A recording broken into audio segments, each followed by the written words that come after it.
भुशुड़िला market complex stall गृह जड़े मृत। कोरापुट एसपी ऑफिस सम्मुख में विश्वास राय कॉम्प्लेक्स स्टॉल हठात भुशुड़ी पड़ा।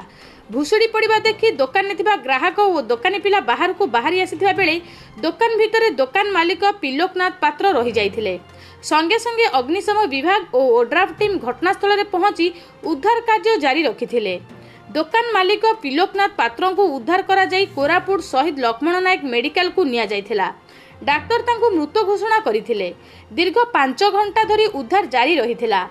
उद्धार कार्य रे अग्निशम ओड्राफ संधानी कुकुर और रेलवे उद्धारकारी टीम सहित 4टी जेसीबी नियोजित करा जाइथिला। स्टॉल टी भुशुड़ी पड़ा समय रे किछि प्रत्यक्षदर्शी कहवा कथा प्राय 3 जन लोक दुकान भितर रही जाइथिले। युद्धकालीन भित्तिरे उद्धार कार्य जारी रहिथिला। दीर्घ 5 घंटा पर दुकान भितर केही नथिबा जणा पड़िथिला। बहु पुराना मार्केट कॉम्प्लेक्स होइथिबारु कोठाटी भुशुड़ी पड़िथिला। ऊपर तालारे कंप्यूटर दुकान थिबा बेले तळे पान दुकान रहिथिला। पान दुकानी को मृत्यु घटिछि। कोरापुटरू संजय कुमार पाणी को रिपोर्ट, जन अधिकार लाइव।